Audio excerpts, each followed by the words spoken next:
Diretamente do Brasil, Brasília, Distrito Federal. Quem vos fala, mestre Dinho, trazendo sempre informações na palma da sua mão, com notícias de utilidade pública, nacional e internacional. O mestre Dinho, eu quero aqui, antes de iniciar esta live, eu quero falar sobre o Pix do juiz Oscar Aníbal Chapan. Pix, Oscar Aníbal Chapan, @gmail.com. Repito, Oscar Aníbal Chapan, @gmail.com. Está na descrição desse vídeo.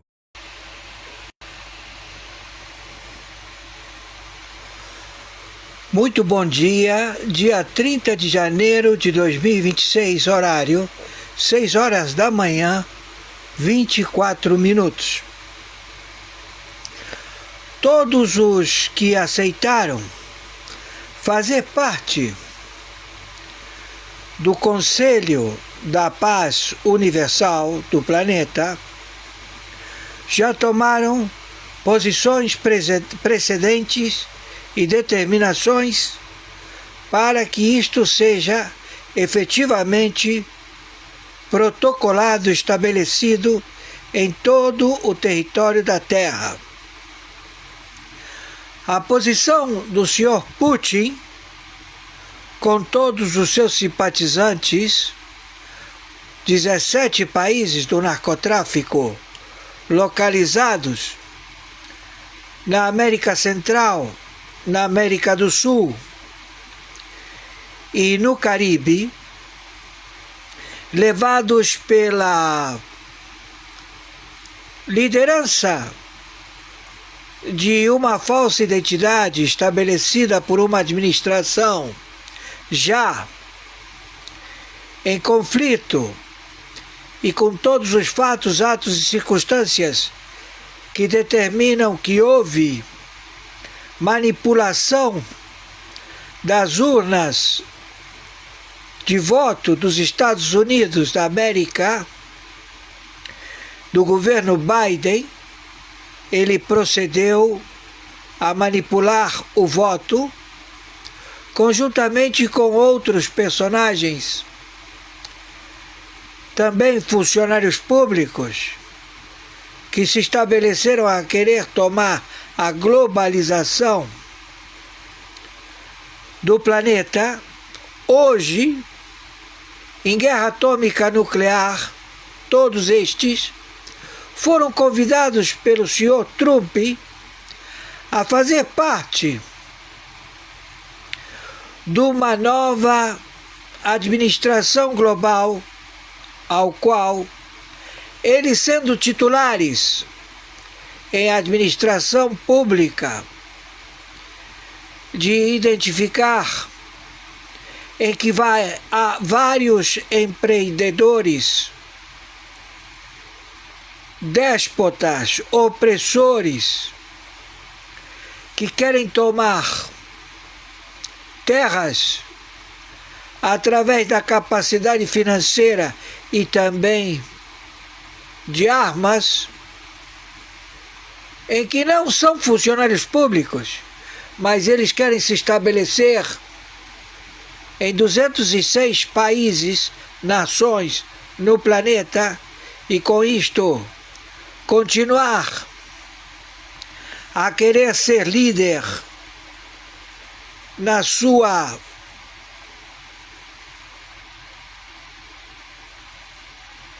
administração de drogas globais.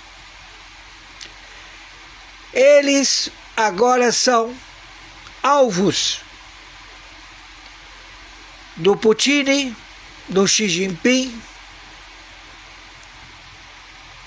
de todos os que até então estavam estabelecidos como se nada tivessem a temer. Mas quando você tem um conflito de guerra nuclear global, surgem novos personagens, líderes de exércitos que estão sendo procurados, banidos, e se encontram em fuga, querendo se estabelecer na América Central, na América do Sul e no Caribe. Então o senhor Putin, com todas as suas aeronaves, já desembarcou no México a combater o narcotráfico do México, a combater o narcotráfico da América Central, da América do Sul, porque ele quer fazer parte do Conselho da Paz Global. Então, já está determinado que os que criaram todas estas arguições narrativas para criar divisões e assim poder reinar através das suas administrações, que são fraude, tipo plágio eleitoral, estelionato eleitoral, do óbito Luiz Inácio Lula da Silva, que se encontra guardado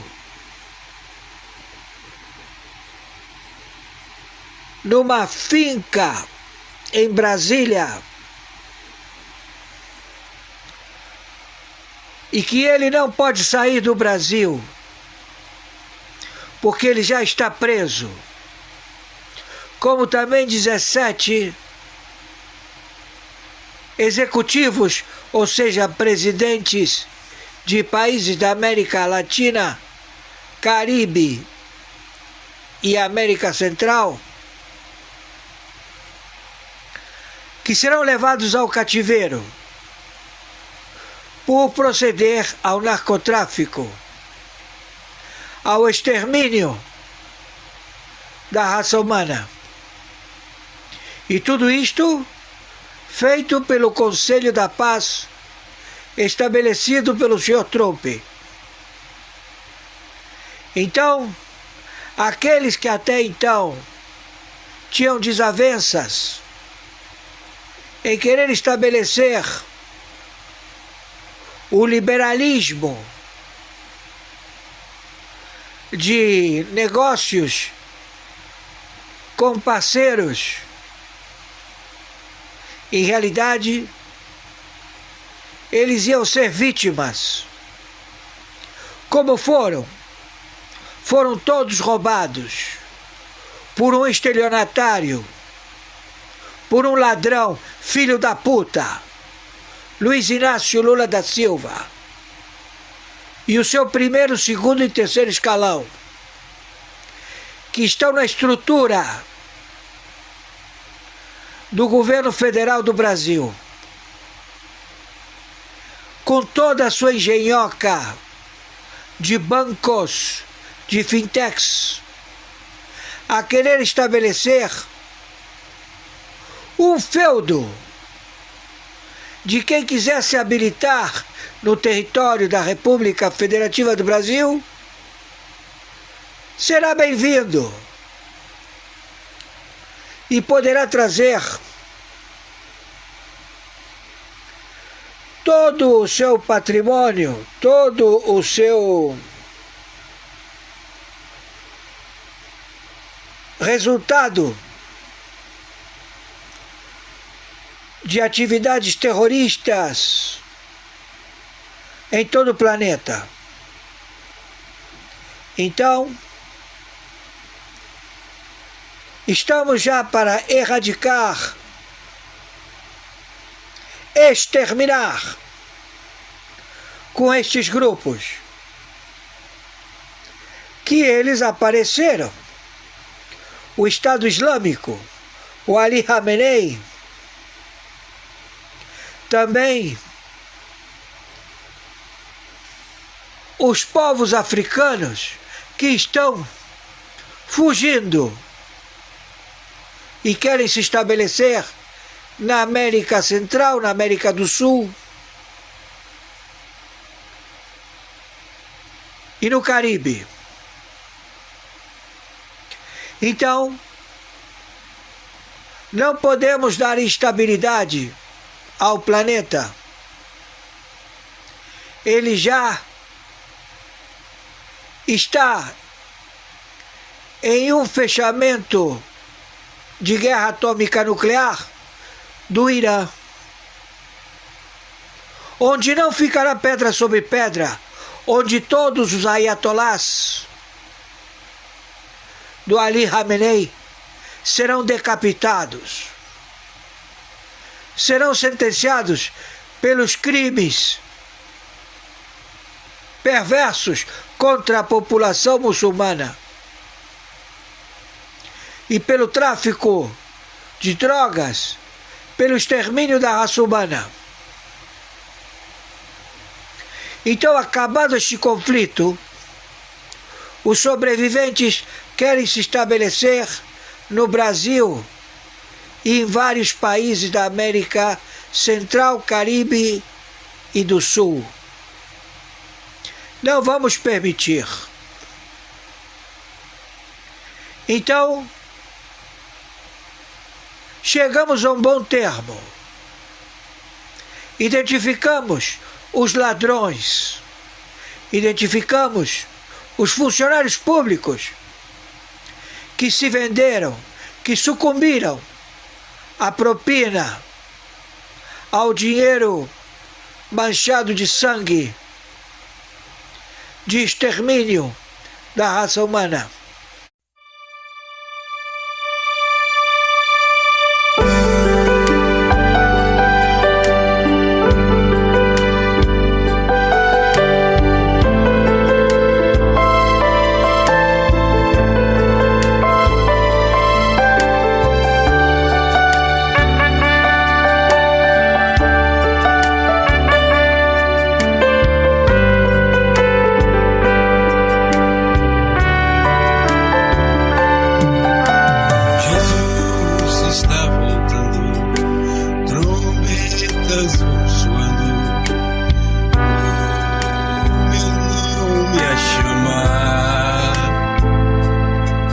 Jesus está voltando, trombetas vão soando, Ele vem me buscar.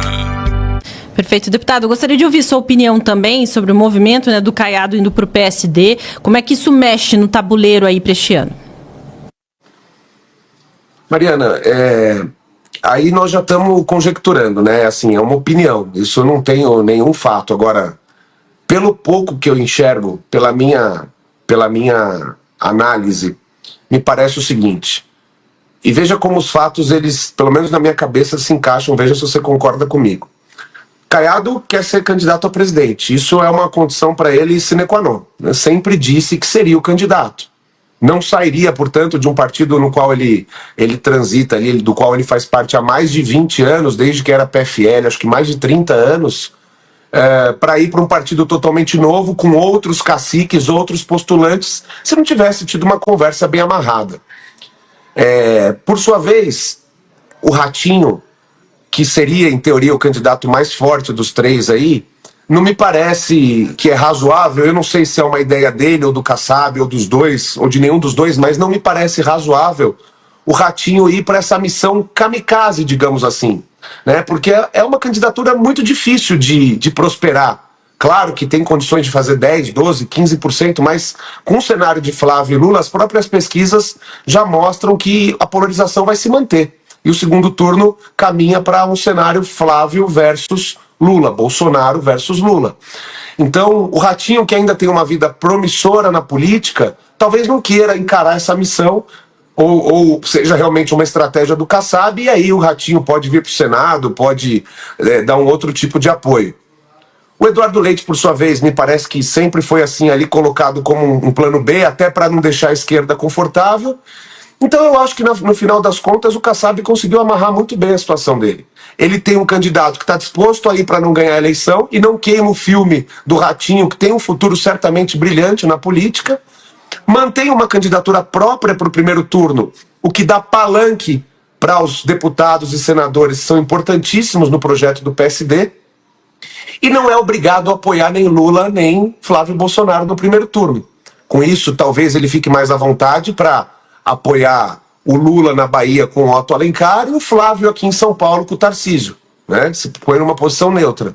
E aí o segundo turno vai depender da posição de cada postulante, se o Flávio está na frente, se o Lula está na frente, como foram as outras eleições, mas fato é, Kassab vai ter no segundo turno palanques importantes no Paraná e em Minas Gerais, porque certamente a eleição do Matheus Simões lá, que é o vice do Zeme, foi para o PSD, está bastante encaminhada.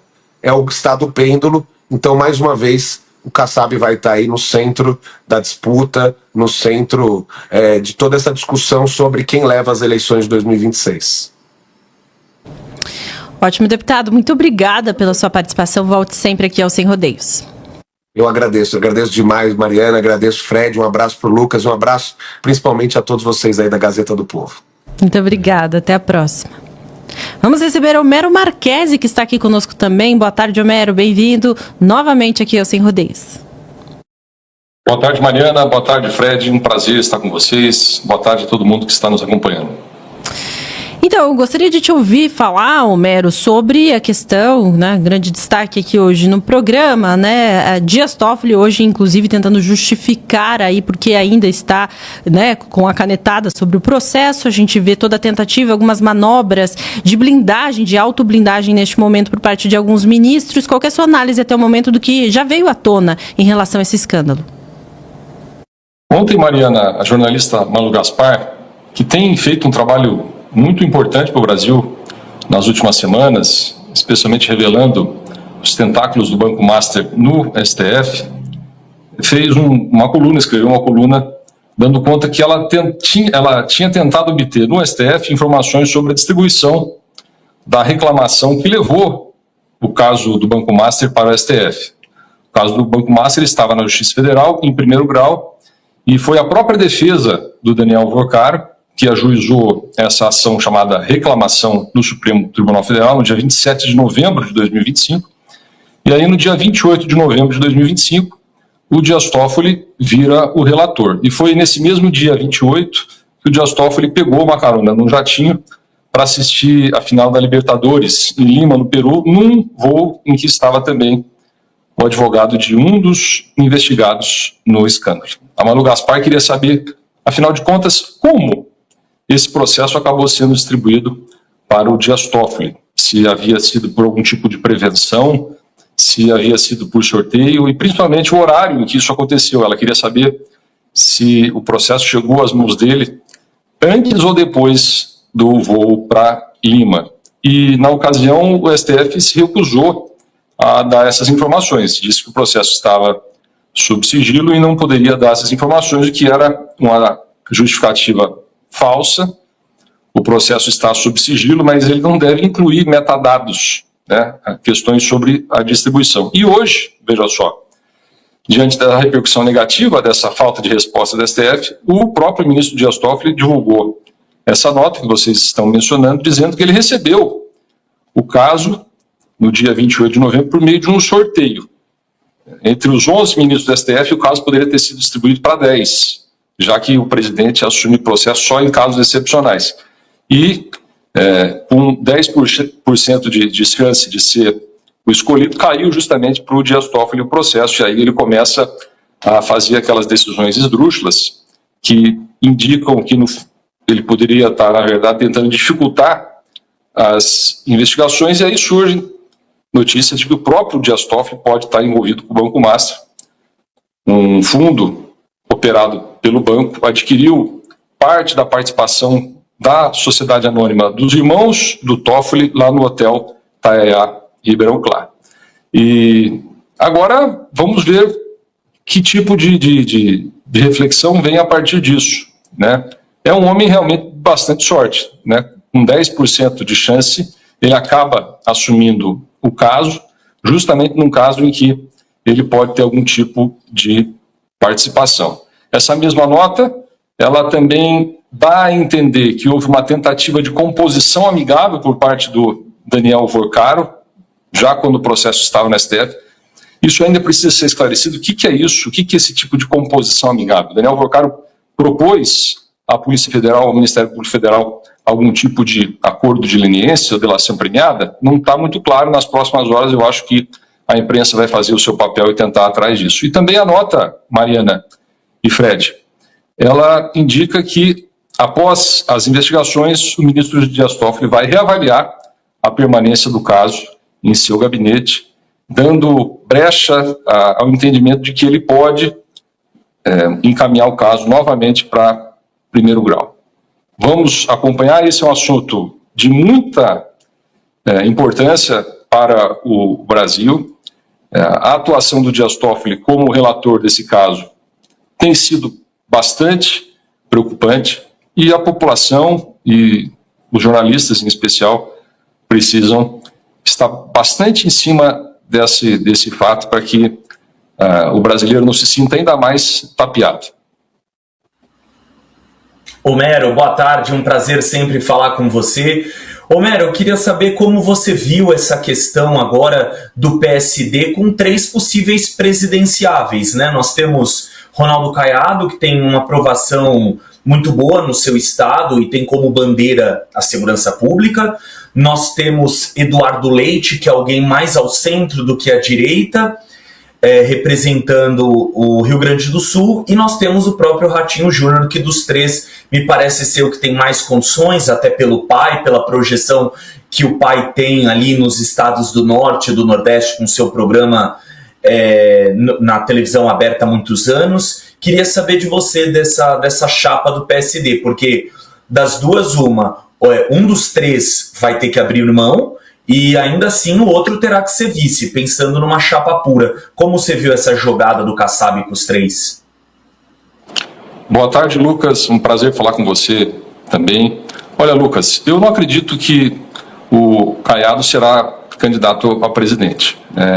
Há muitos sinais de que ele vai realmente para uma disputa pelo Senado em Goiás. Ele chega por último nesse trem do PSD, provavelmente não vai ficar com a janelinha. Eu também não acredito que o Eduardo Leite seja o candidato. O Eduardo Leite, ele está identificado demais com o centro no país. Não me parece que fez um segundo bom mandato lá no Rio Grande do Sul. Eu acho que o ápice político dele, que chegou a existir no país, passou. Então me parece que o candidato do PSD deve ser o governador Ratinho Júnior. Mas, como disse o Lucas agora há pouco, com uma projeção bastante limitada, do meu ponto de vista, nessa candidatura. Inclusive, na pesquisa que foi divulgada hoje, embora a gente sempre tenha que ter cuidado com pesquisa eleitoral, mas de todos os candidatos, o Ratinho foi o único que caiu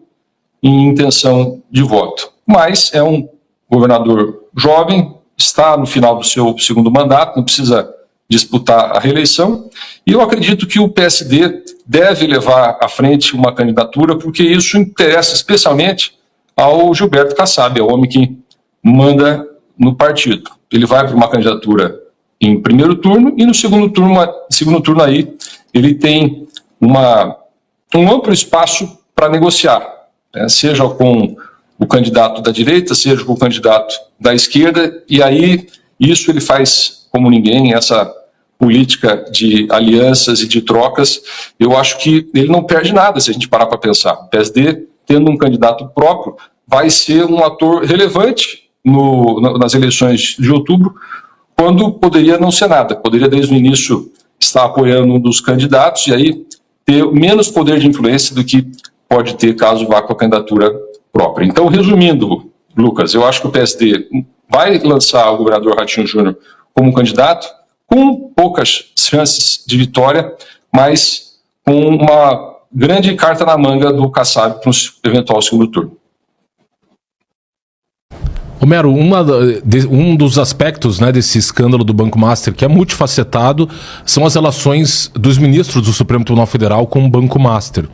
No caso do ministro Alexandre de Moraes, a relação contratual do escritório de advocacia da sua esposa, que foi contratado por 129 milhões de reais, e no caso do ministro Dias Toffoli, as relações societárias do seu resort Itaiaiá.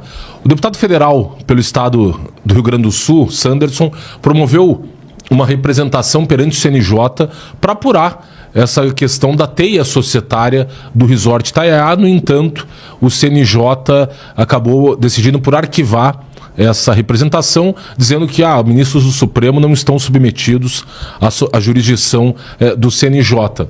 Queria ouvir a sua opinião sobre essa decisão do CNJ e também sobre as relações do ministro Dias Toffoli ao longo do tempo com esse resort Itaiaiá e o empreendimento como um todo. Fred, o CNJ saiu pela porta mais fácil, mas ninguém pode dizer que essa não é uma decisão consolidada. Realmente o CNJ não investiga o STF, isso já foi decidido algumas vezes. A apuração desses fatos vai ter que ser feita em outras instâncias, especialmente o Senado, né, especialmente o Congresso.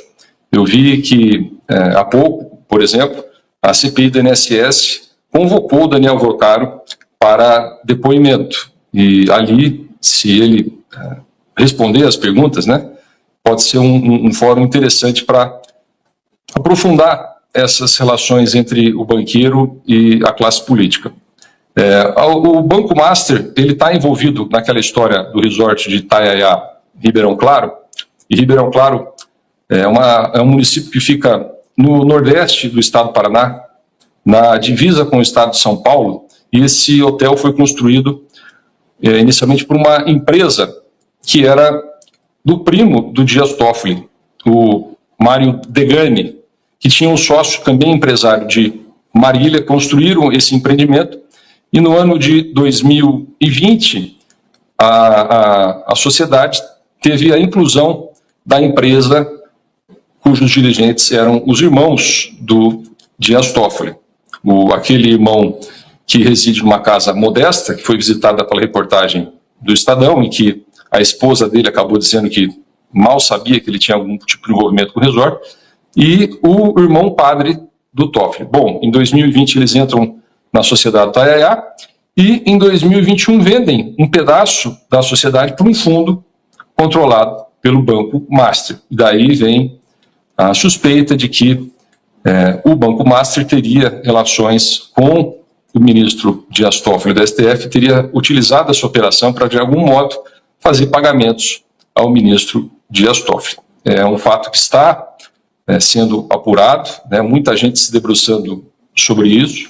A gente espera que tudo venha à luz, porque depois, inclusive, do ingresso desse fundo controlado pelo Master, houve a compra total do empreendimento por um advogado do grupo JF, a antiga JBS, né, dos irmãos Batista.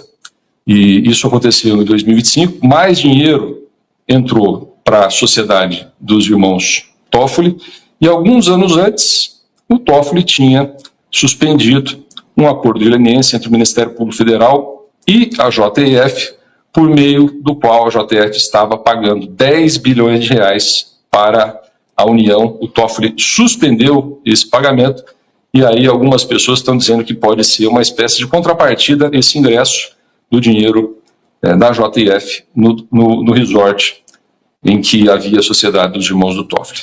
Fatos muito sérios, fatos muito graves, um prejuízo para a população brasileira da ordem de 47 bilhões foi causado pelo Banco Master, e nós precisamos nos manter mobilizados, precisamos que a Polícia Federal continue fazendo as investigações, precisamos que os jornalistas continuem falando sobre o caso, porque do esclarecimento desses fatos pode sobrevir a verdade, e ela pode ser muito positiva para o brasileiro. Homero, ainda sobre essa questão, pensando nos presidenciáveis, queria que você falasse um pouco mais especificamente como pode ficar essa relação do Paraná. Nós temos recentes mexidas no tabuleiro, tem a Gleisi Hoffmann agora que pode se lançar candidata ao Senado no Paraná. Caso o Ratinho não saia candidato à presidência, você vê ele buscando uma vaga ao Senado? Queria que você analisasse a situação do governador também. Lucas, a pesquisa de hoje, se ela for confirmada por outras pesquisas, indicando uma diminuição das intenções de voto do Ratinho, pode até fazê-lo recuar. Mas a tendência hoje é que ele seja candidato realmente a presidente e não a outro cargo. E aí haveria questões interessantes sobre as coligações no âmbito estadual do Paraná. Se o Ratinho for candidato a presidente, ele vai enfrentar o PL do Flávio Bolsonaro, o que significa que o PL no Paraná não estará com o Ratinho. Com quem estará? Com qual outro candidato estará? Será que estará com o Sérgio Moro? Será que estará com outro candidato? É algo que vai ser definido agora, e não há muito tempo, né, porque o mês de abril é o prazo para desincompatibilização de quem ocupa cargo atualmente, e acredito que essas questões vão estar todas resolvidas até lá. Em relação ao Senado, hoje os principais candidatos são o Deltan Dallagnol, pré-candidatos, né? O Deltan Dallagnol, do Partido Novo, o Felipe Barros, pelo PR, a Cristina Grêmio, pelo União Progressistas, a Gleisi Hoffmann deve ser a candidata do PT. São 4 nomes relevantes, né, 3 deles da direita, que vão disputar essas 2 vagas do Senado pelo Estado do Paraná. Mero, a questão do resort, surgiram informações, né, envolvendo o próprio resort Itaiaia e a família do Ratinho Júnior. Alguma chance disso impactar também a candidatura dele, a pré-candidatura? Fred, eu me pergunto se já não impactou, porque de todos os candidatos nessa pesquisa, o único que não subiu foi ele, ou melhor, caiu foi ele. O Fred está fazendo alusão à notícia de que em outro Itaiaia, agora não mais no nordeste do Paraná, mas no noroeste do Paraná, perto daqui de onde estou aqui em Maringá, foi fundado em 2021 o Itaiaia Porto Rico. Porto Rico é um município que fica às margens do rio Paraná. Então, nos 2 casos, resorts às margens de cursos de água, né? No primeiro caso, uma represa, no segundo caso, um rio. Então, em 2021, esse resort, a empresa que toca o resort foi fundada, 5 eram os acionistas na origem, um deles era uma empresa do Grupo Massa, do governador Ratinho Júnior e do pai dele, Ratinho, e a outra empresa era a empresa dos irmãos Toffoli. Então, eu até fiz um vídeo, publiquei nas minhas redes sociais, fazendo uma espécie de exame de DNA, que foi imortalizado pelo programa do Ratinho, revelando para a população, inclusive mostrando a ata de constituição da SA que toca o empreendimento, que as famílias Massa e a família Toffoli são, sim, pais do resort Itaiaia Porto Rico. E além desses 2 acionistas, havia outros 3, uma empresa de Bandeirantes, que fica perto de Ribeirão Claro, uma empresa de Marília, então são 2 empresas de Marília que criaram o Itaiaia Porto Rico, e uma última empresa cujo endereço eu não me recordo agora. E aí também o governador Ratinho Júnior foi bastante cobrado por isso, porque enquanto a direita brasileira sofreu duramente nas mãos do STF nos últimos anos, com censuras, prisões, decisões que desequilibraram o pleito, nós não vimos a defesa por parte do governador Ratinho, ou até mesmo do apresentador Ratinho, pelo menos da contenção do Supremo Tribunal Federal. Eles foram sempre muito tímidos em relação ao que acontecia no país. E aí, aquele sentimento que a população brasileira teve nos últimos anos de, poxa, mas ninguém faz nada, está na cara que está havendo abuso, está na cara que o STF está passando do ponto, está na cara que está sendo injusto e ninguém faz nada. A presença das 2 empresas, da família Massa e da família Toffoli, na origem de um resort, pode explicar essa postura, porque ninguém, afinal de contas, quer falar mal de alguém que pode ser seu sócio, de fato, não é mesmo? E isso eu acho que chateou uma parte do Estado, decepcionou uma parte também do Brasil, E esse é um assunto que ainda pode ter bastante desdobramento numa campanha eleitoral. Ótimo, Homero. Muito obrigada pela sua companhia. Eu que agradeço, Mariana, Fred, Lucas, um grande abraço a vocês e a todos que nos acompanharam. Obrigada, até a próxima. Bom, para fazer a próxima pergunta aqui para o nosso querido Lucas Saba, vou pegar como gancho aqui o comentário do Gabriel Braidotti, meu amigo, inclusive. Se a população não se afeta mais com corrupção, me parece que já passamos do ponto de retorno, é triste. E eu aproveito uma pergunta que o Fred fez, já não me lembro para quem hoje, né, porque ficamos muitas horas aqui, sobre o impacto do tema da corrupção nas eleições deste ano, porque foi o que realmente influenciou, por exemplo, as eleições de 2018. No entanto, com o fim da Lava Jato, a gente viu que o tema mesmo da corrupção acabou se enfraquecendo, as pessoas parece que já não é que não ligavam mais, né? Tá todo mundo desperto há muito tempo, mas de repente já não tem mais muito, tem a sensação de que não adianta mais reclamar disso. E aí eu queria ouvir de você, Lucas, qual que é a sua opinião do peso da questão da corrupção, principalmente desde as últimas revelações desse escândalo do Banco Master, qual que vai ser o peso nessas eleições? Mari, eu tendo a concordar com o seu amigo Gabriel, que mandou aqui pra gente. Infelizmente, eu acho que a população ela já tá meio anestesiada nesse tema da corrupção, né? O deputado estadual Lucas Bove lembrou aquele escândalo dos anões do orçamento em meados da década de 90, ainda no governo Fernando Henrique Cardoso. Depois, no primeiro governo Lula, nós tivemos o mensalão, logo na sequência tivemos o petrolão, vários esquemas de corrupção. Agora o escândalo do INSS, nós nem digerimos o escândalo do INSS, estamos falando de mais de 6 bilhões roubados dos nossos aposentados e pensionistas. Aí na sequência veio um escândalo do Banco Master, quer dizer, um banco, o Fred falava anteriormente, olha, como que as pessoas, falando ali de promessas, quase como se fosse um esquema de pirâmide, promessas de retorno muito grande, o brasileiro ainda não aprendeu. Gente, quando a esmola é demais, o santo desconfia, é golpe. Essa história do Banco Master nitidamente era um golpe que foi aplicado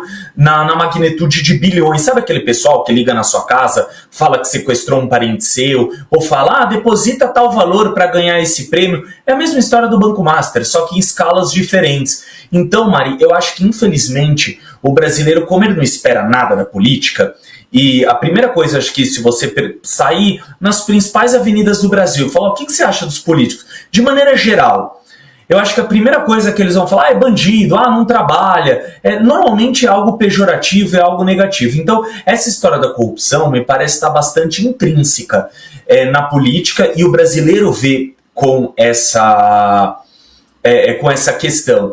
Eu acho que a eleição desse ano, o principal tema, agora respondendo de maneira mais objetiva a sua pergunta, Mari, não vai ser corrupção. Acho que foi na eleição de 2018 que levou Bolsonaro à presidência da República, ao Palácio do Planalto. Várias questões se deram ali pela eleição dele. Era alguém que nunca havia ocupado um cargo grande do executivo, era um deputado do baixo clero que muitas vezes ficou falando para ninguém na Câmara dos Deputados, falava muitas coisas sem filtro, com autenticidade, o que a população gostava de ouvir e ainda gosta. Também tinha aquele sentimento do antipetismo e tinha a questão da corrupção também. Tanto é que na sua campanha, muito que foi divulgado era que o ministro Sérgio Moro, à época ali, o principal homem da Operação Lava Jato, ficaria com o super ministério da Justiça e da Segurança Pública. Enfim, depois acabou se mostrando uma certa decepção, mas aí já é outro livro. Vou ficar nesse livro aqui, nesse capítulo do que pode pautar a eleição desse ano. Eu, particularmente, Mari, acho que a eleição desse ano vai ser pautada por segurança pública.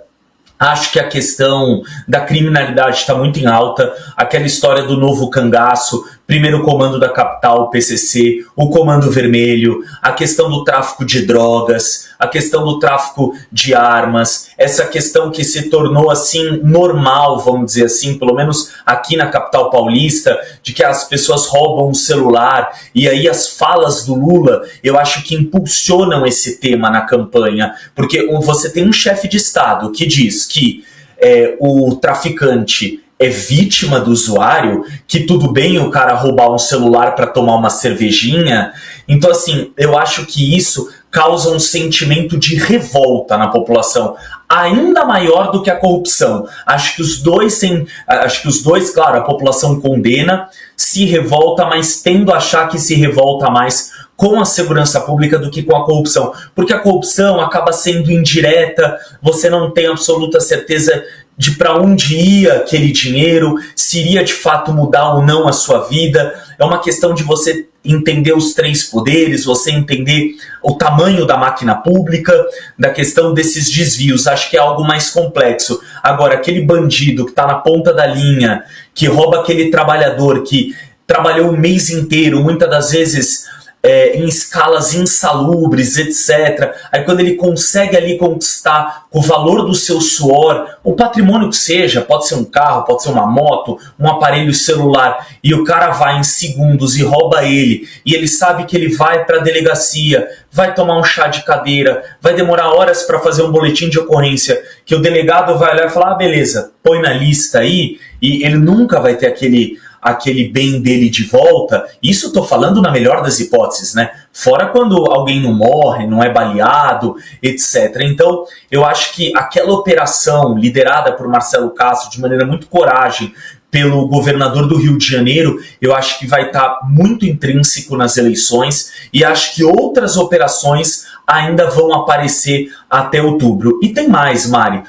Boa parte da aprovação desses governadores que o Ratinho trouxe para o PSDB para chamar de seu, sobretudo o Ratinho no Paraná e o Caiado em Goiás, é com aquele slogan de que, olha, bandido no meu estado não se cria. Tanto é que quando nós olhamos, por exemplo, para o Caiado, a última pesquisa falando a nível de aprovação na segurança pública foi 90%. Ou seja, a cada 10 goianos, 9 acham que a segurança pública está às mil maravilhas lá. Isso impulsiona muito o nome de alguém numa eleição. Claro, estamos falando de um recorte de um estado em meio a 27, que representa menos de 5% em todo o processo eleitoral. Então, ainda não é o suficiente. Mas dentro do território dele, dentro do curral dele, ali do estado dele, ele vai muito bem, obrigado nesse tema. O Ratinho também, o próprio Jorginho em Santa Catarina. Acho que o Tarcísio sofre bem mais desse tema aqui em São Paulo, mas, por exemplo, é inegável que ele vai muito melhor do que o Jerônimo Rodrigues na Bahia, o governador do PT no Ceará. Então, eu acho, Mari, que se fosse uma resposta simples, qual o tema que vai nortear a eleição de 2026 para a presidência da República? Na minha opinião, segurança pública, Mari. Ótimo, Lucas, já a gente volta contigo. Agora vamos receber aqui no Sem Rodeios o prefeito de Joinville, Santa Catarina, Adriano Silva. Boa tarde, seja bem-vindo. Que a imagem dele congelou, já vamos tentar retomar aí a conexão com ele. Temos assuntos importantes para falar com ele, inclusive, né, do cenário para Santa Catarina em 2026. Santa Catarina que tem sido exemplo aí para o país inteiro. Volto com o Lucas Saba, então, para falar sobre o Paraná Pesquisas, que aponta que Lula teria 44,8% dos votos e Flávio Bolsonaro 42,2% dos votos no segundo turno. Me parece uma pesquisa bastante favorável para a oposição, para a direita, né, Lucas? Sem dúvida, Mari, sobretudo porque você está lutando contra alguém que tem a máquina pública, contra alguém que já venceu, já governou o país ali por 12 anos, elegeu Dilma 2 vezes, porque a campanha da Dilma era o Lula, o programa eleitoral, mesma história do Haddad em 2018. Se você perguntasse na rua quem era o candidato do PT na época da Dilma e do Haddad, todo mundo ia te responder o Lula. Então, é um candidato... Eu tenho dito o seguinte, Mari, e me dói dizer isso, eu não falo isso com alegria, de que o brasileiro ele não vota de repente em quem é melhor. Ele não vota em quem apresentou melhor, registrou o melhor plano de governo no Tribunal Superior Eleitoral. Parte da população que acompanha mais política, tenho certeza que quem está aqui conosco no Sem Rodeios todos os dias, no café, no Última Análise, vota baseado nisso. Mas, infelizmente, esse não é o recorte total da população. Nós sabemos que a população brasileira ela tende a votar em nomes conhecidos e não necessariamente em quem é o melhor candidato, mais preparado, mais qualificado e o que apresentou e registrou o melhor programa de governo. Então, isso explica fenômenos, por exemplo, como Tiririca, né? É alguém conhecido que está ali na televisão, está todo dia, mas... E aí, politicamente, no que ele vai contribuir para o cidadão na ponta da linha? Nada. Então, essa que é a questão. E mesmo assim, a pesquisa foi extremamente favorável ao Flávio Bolsonaro. Mari, alguém que começou uma campanha ontem, basicamente, ele tá o quê em pré-campanha? 1 mês? 2 no máximo, não chega a isso. Alguém que vai ser impulsionado, evidentemente, pelo sobrenome que carrega, sobretudo no sul, no sudeste, alguns estados do centro-oeste. Ele vai ter que pensar muito bem, Mari. Aí eu acho que vai ser uma jogada de mestre na questão do vice. Muita gente acha que o Zema poderia ser um bom vice. Eu também acho que poderia, até porque traria o novo para o lado do PL.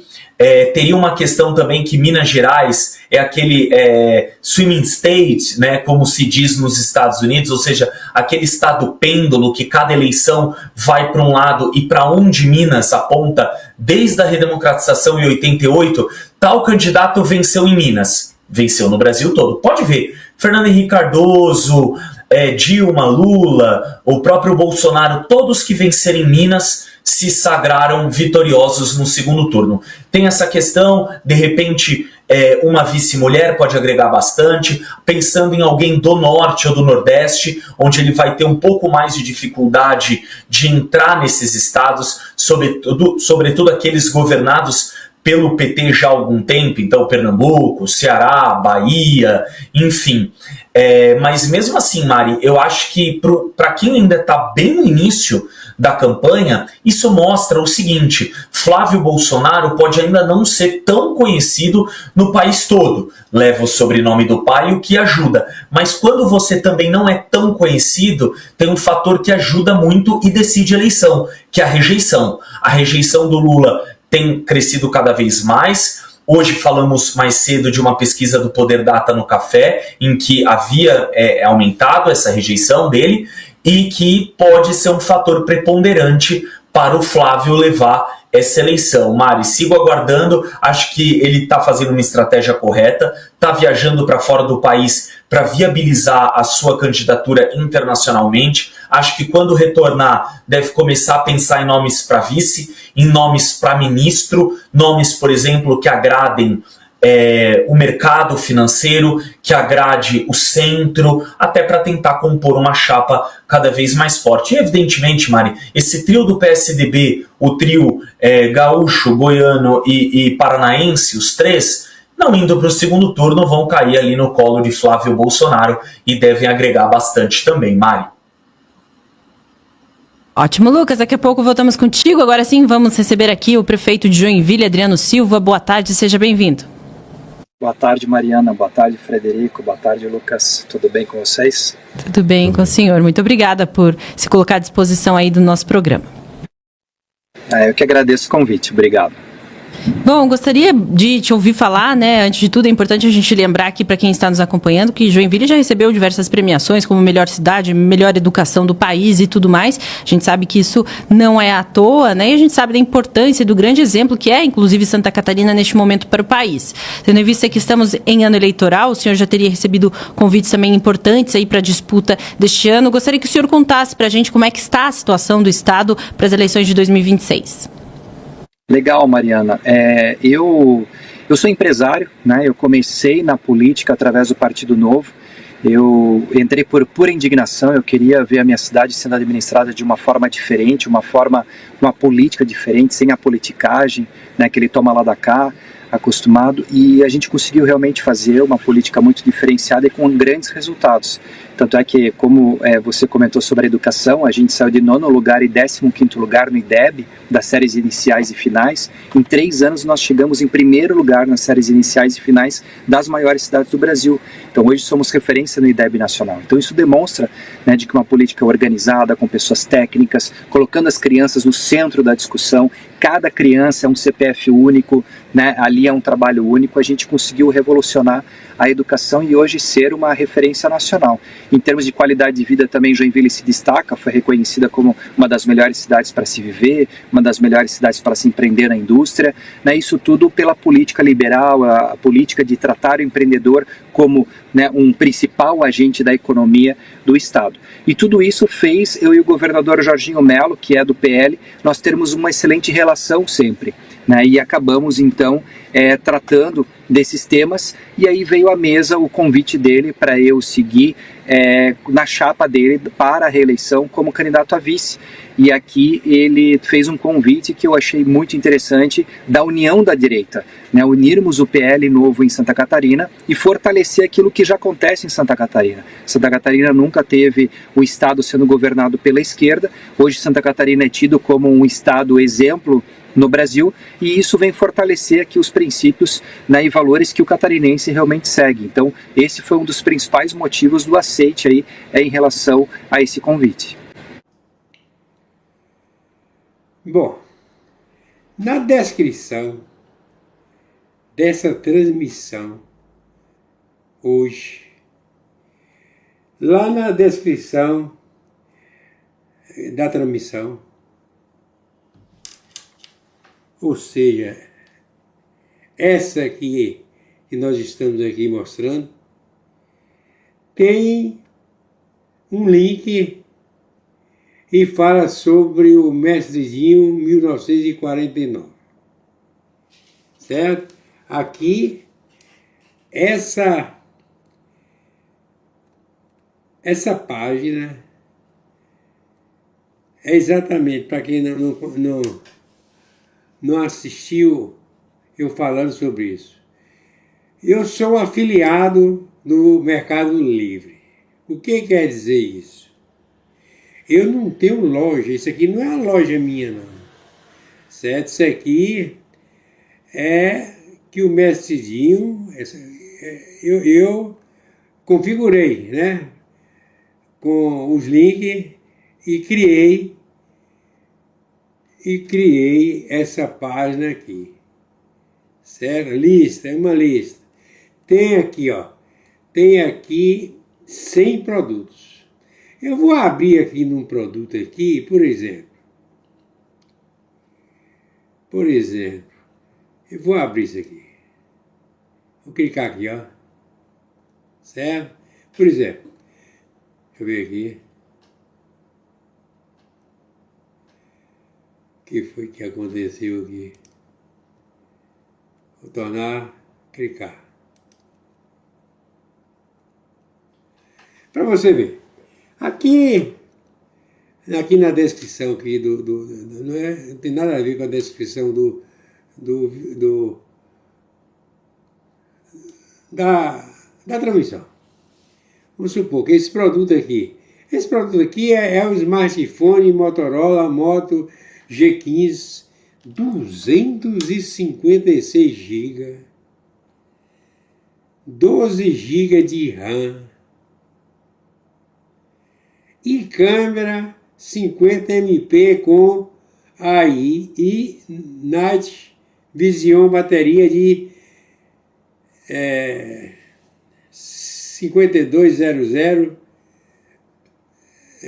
Mactela FHD mais 6.7, como super brilho, NFC. Bom, pois não. Então aqui, você vê o preço aqui, ó, desse celular, com 256 GB, por apenas R$ 798,90. Como você sabe, tem aqui estoque disponível, quantidade, uma unidade. Comprar agora. É só comprar agora, primeiro adicionar ao carrinho e comprar, certo? Normalmente é uma venda com cartão, certo? Cartão de crédito.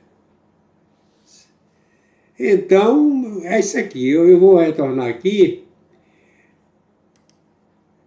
Quando vocês entram lá na descrição, quando clica, sai isso aqui, ó. Aqui tem 100 produtos. Eu vou rolando aqui. Ó, 100 produtos. 100 produtos. Vou colocar aqui no número 2. Olha.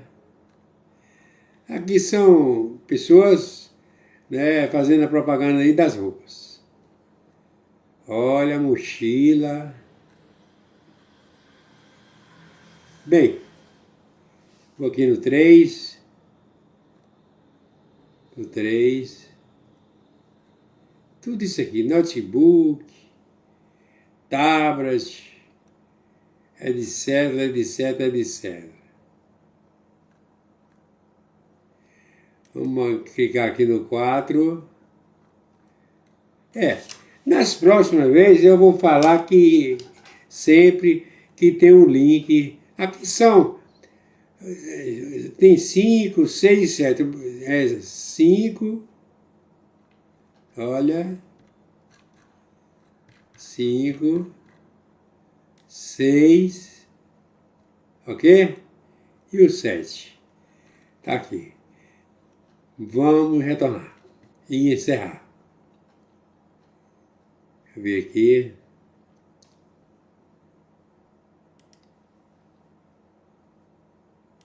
Só câmera.